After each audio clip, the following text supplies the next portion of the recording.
নির্মম বাস্তবতা হলো যে বাংলাদেশের মধ্যে একচেটিয়াভাবে খেলছে ডক্টর মোহাম্মদ ইউনূস। আর তিনি যদি এই মুহূর্তে কাউকে হুমকি হিসেবে মনে করেন, তার প্রতিপক্ষ হিসেবে মনে করেন, সেটা অবশ্যই বিএনপি নয়, অন্য কেউ নয়, সেটি কেবলই মাত্র শেখ হাসিনা।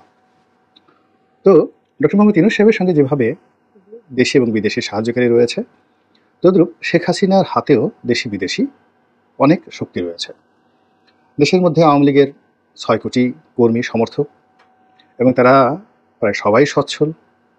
রাজনীতিতে গত ১৫ বছর ধরে তারা যে সাহস দেখিয়েছে, শক্তি দেখিয়েছে, যে কৌশল দেখিয়েছে, ফলে আওয়ামী লীগ যদি এখনও কোথাও দাঁড়িয়ে যায় বা জয় বাংলা বলে কোথাও এগিয়ে আসে, এটা সঙ্গত কারণে তাদের যারা প্রতিপক্ষ, তাদের মনে এক ধরনের আতঙ্ক সৃষ্টি করবে, এবং আওয়ামী লীগের যারা পক্ষের লোক এই মুহূর্তে ডক্টর ইউনূসের মধ্যে লুকিয়ে আছেন, বিএনপির মধ্যে লুকিয়ে আছেন, তারা তাদের খোলস পাল্টে আবার জয় বাংলার সঙ্গে একত্র হবে। এটা হলো দেশের মধ্যে আওয়ামী লীগের শক্তিমত্তা।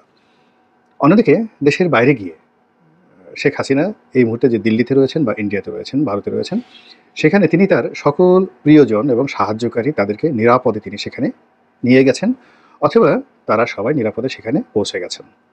সকল মেম্বার অফ পার্লামেন্ট, বেশিরভাগ সকল মন্ত্রিপরিষদের সদস্য, তার পরিবারের আত্মীয় এবং স্বজন যারা রয়েছেন তারা, এবং ভারতের বাইরে ব্যাংককে একটা গ্রুপ রয়েছেন, সিঙ্গাপুরে একটা গ্রুপ আছেন, ইংল্যান্ডে অর্থাৎ লন্ডনে একটা বিশাল গ্রুপ রয়েছেন, অন্যান্য দেশগুলোতে স্ক্যান্ডিনেভিয়ান যে কান্ট্রিগুলো রয়েছে সেখানে একটি গ্রুপ আছে, আমেরিকাতে তো আছেই, এমনকি দুবাই, কাতার, তারপর ব্রুনাই, সৌদি আরবিয়া, এখানেও আওয়ামী লীগের হাজার হাজার নেতাকর্মী রয়েছেন, যারা টাকা দিয়ে, পয়সা দিয়ে, সমস্ত লজিস্টিক সাপোর্ট দিয়ে শেখ হাসিনাকে আবার ক্ষমতায় ফিরিয়ে আনার জন্য সর্বোচ্চ চেষ্টা করে চলেছেন।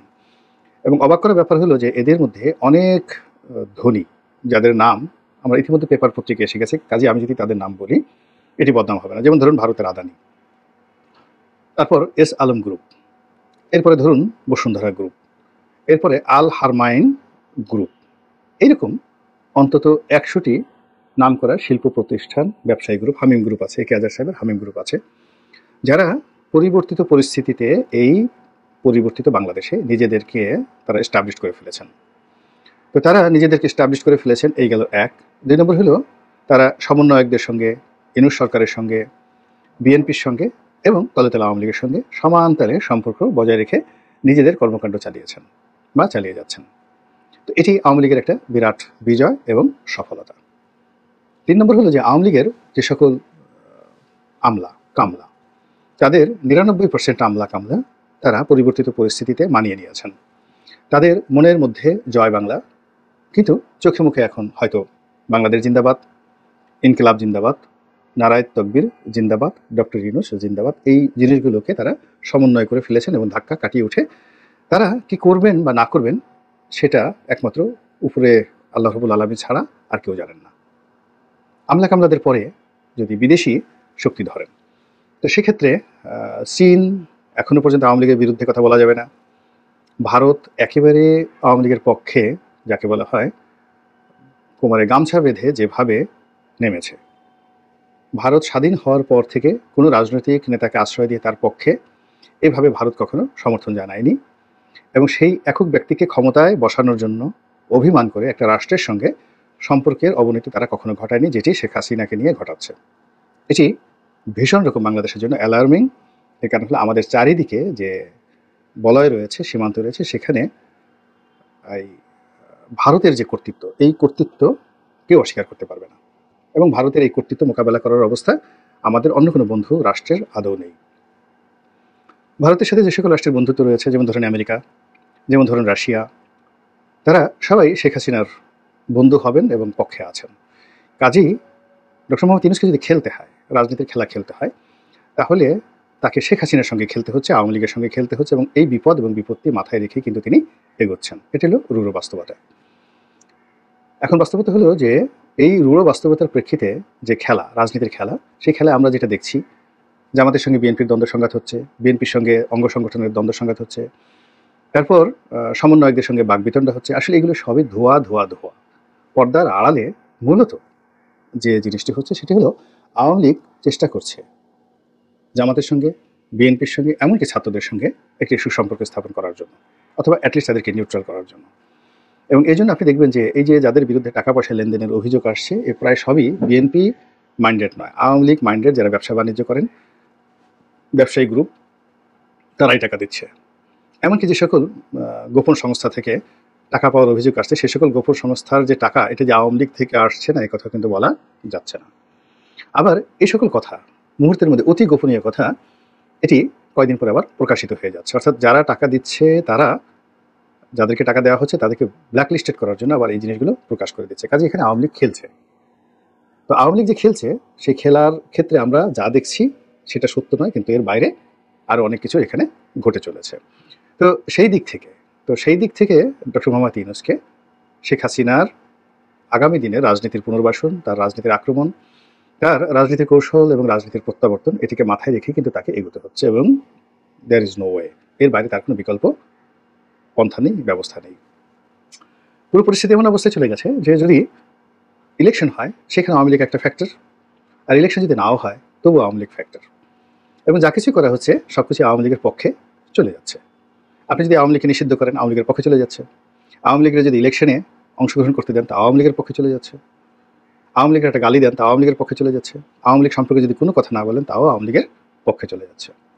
মানে কোনো অবস্থাতেই যে যুদ্ধটা বা খেলাটা ডক্টর মোহাম্মদ ইউনূস ভার্সেস বিএনপির মধ্যে সীমাবদ্ধ রাখা যাচ্ছে না, এটা বারবার ঘুরে ঘুরে দিল্লিতে যাচ্ছে, ঘুরে ঘুরে মোদির দিকে চলে যাচ্ছে। এখন এই যে যুদ্ধ, এই যুদ্ধে কে জয় লাভ করবে? এখন আমরা ডক্টর মোহাম্মদ ইউনূসকে যতটুকু জানি তিনি হিজ এ ফাইটার, এতে কোনো সন্দেহ নেই। তার জীবনে তিনি আজ যত দূরে এসেছেন কৌশল করে এসেছেন, পরিশ্রম করে এসেছেন, তারপর বুদ্ধিমত্তা খাটিয়ে এসেছেন। তার জীবনের অনেক পরাজয় আছে, অনেক বেদনা আছে, কিন্তু তারপর তিনি বিজয়ী, এটি সত্য। আবার শেখ হাসিনার ক্ষেত্রে এটি আরও নির্মম। অর্থাৎ তিনি একেবারে মৃত্যুর মুখে দাঁড়িয়ে, জল্লাদের তলোয়ারের নিচে দাঁড়িয়ে তিনি অট্টহাসি দিয়েছেন। তারপরে সেখান থেকে বের হয়ে এসে তিনি বিজয়ের মাল্য ধারণ করেছেন। আপনি 21শে আগস্টের গ্রেনেড হামলার কথা চিন্তা করেন, কিংবা এইবার যে তার যে দিল্লি যাওয়া এই ঘটনা চিন্তা করেন, তারপরে তার বাড়িতে 32 নম্বরে যে আক্রমণ হয়েছে সেটা চিন্তা করেন। সব মিলিয়ে তার পুরো জীবনটাই হলো তিনি তলোয়ারের ফলার উপরে দাঁড়িয়েছেন, অথবা তলোয়ার সবসময় তার ঘাড়ের উপরে ছিল, হলকমের উপরে ছিল। এবং এইগুলো করেই তিনি একবার নয়, দুইবার নয়, বহুবার সে 75-এর 15ই আগস্ট থেকে আজ অবধি, আরও আগে ইভেন 1971 সালে তার জীবন হুমকির মধ্যে ছিল। তো এই জিনিসগুলো অর্থাৎ বিরূপ একটা পরিস্থিতি মোকাবেলা করতে করতে করতে করতে তিনি এখন বলতে গেলে একটা লৌহ মানবী নয়, প্ল্যাটিনাম মানবী হয়ে গেছেন, তাও না হিরক মানবী হয়ে গেছেন, অর্থাৎ সবচেয়ে শক্ত মনের একজন মানবী হয়ে গেছেন। তাকে কাটার জন্য, ধ্বংস করার জন্য আরেকটি হিরক লাগবে। আপনি অন্য কোনো কিছু দিয়ে, লোহা দিয়ে বা অন্য কোনো ইস্পাত দিয়ে আপনি তাকে কাটতে পারবেন না। এই কারণ হলো তার ঘনত্ব, তার জীবনের যে ঘনত্ব কোন পর্যায়ে পৌঁছে গেছে একমাত্র সেই বুঝতে পারবে। আমি নিজে অবাক হয়ে যাই যে তিনি এখন যে অবস্থাতে দিল্লিতে রয়েছেন, আমি যদি হতাম আমি তো কথাই বলতে পারতাম না। প্রথমত আমি লজ্জা পেতাম, আমার শরম লাগতো, তারপর আমার অনুতাপ হতো, এরপর আমি অভিমানী হতাম, আমি কষ্ট পেতাম, আমি কান্নাকাটি করতাম, তারপরে শেষে আমি ঘুমের ট্যাবলেট খেতাম, এবং আমার কণ্ঠের মধ্যে কোনো যাকে বলা হয় দৃঢ়তা থাকতো না। কিন্তু শেখ হাসিনাকে আমরা কী দেখছি? দিন যত যাচ্ছে তিনি তত পরিশীলিত হচ্ছেন, তিনি তত জেদি হচ্ছেন, তার কথা তত ইস্পাতের মতো ধারালো হয়ে যাচ্ছে, এবং তিনি ডক্টর মোহাম্মদ ইউনূসের মতো সাজিয়ে গুছিয়ে কথা বলা শিখে গেছেন। আগে যেভাবে সুদখোর, রাজাকারের বাচ্চা ইত্যাদি বলে যে গালাগাল দিতেন, সেই গালাগালগুলো তিনি এখন আর দিচ্ছেন না।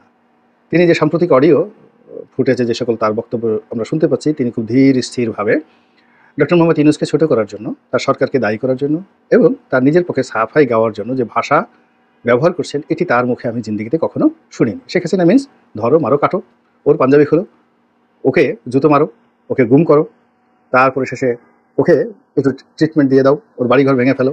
এই হলো ওনার একটা মারদাঙ্গা টাইপের অবস্থা। ঠিক সেই মারদাঙ্গা যে তার অবস্থা, অর্থাৎ তার হস্তপদ এবং মুখমণ্ডল একসঙ্গে যে কাজ করে, সেই কাজ করা থেকে তিনি এখন ইন্টেলেকচুয়াল যে জায়গাটা, বুদ্ধিবৃত্তিক যে জায়গাটা, পরিচর্যা, এই জায়গাটাতে তিনি চলে এসেছেন। এবং সম্ভবত দিল্লির যে নিঃসঙ্গতা বা সেখানে তার কাজকর্মের যে চাপ সেটা কম থাকার কারণে তিনি চিন্তা করার সুযোগ পাচ্ছেন, গবেষণা করার সুযোগ পাচ্ছেন, এবং সেই গবেষণা করার কারণেই তার বক্তব্য এবং তার উপস্থাপনার মধ্যে বেশ পরিবর্তন আমরা লক্ষ্য করতে পারছি।